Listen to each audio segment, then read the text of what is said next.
భారీ సభ ఎంతలా అంటే వేదిక మీదే 500 మంది ఆసీనులయ్యారు. లక్షలాది మందితో తాడేపల్లిగూడెంలో తెలుగుదేశం పార్టీ మరియు జనసేన కలయికతో తొలి జెండా సభా ప్రాంగణం పోటెత్తింది. 2 కిలోమీటర్లకు పైగా నడిచి వచ్చారు జనం.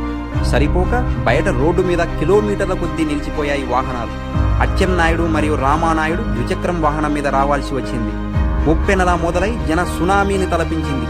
జెండాలు చేతపూని మహిళలు సైతం చివరి వరకు రెపరెపలాడిస్తూ మనసులతో ఆశీర్వదిస్తూ సమరోత్సాహంతో జయ జయధ్వానాలు చేశారు.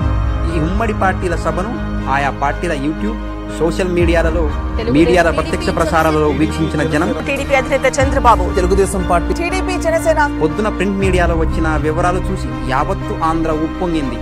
ఇది మార్పునకు సంకేతం. నిన్నటి జనహృదయ నేతల జెండా సభతో రాబోయేది తెలుగుదేశం పార్టీ మరియు జనసేన ప్రభుత్వమేని సామాన్యుడికి సైతం అర్థమయ్యింది.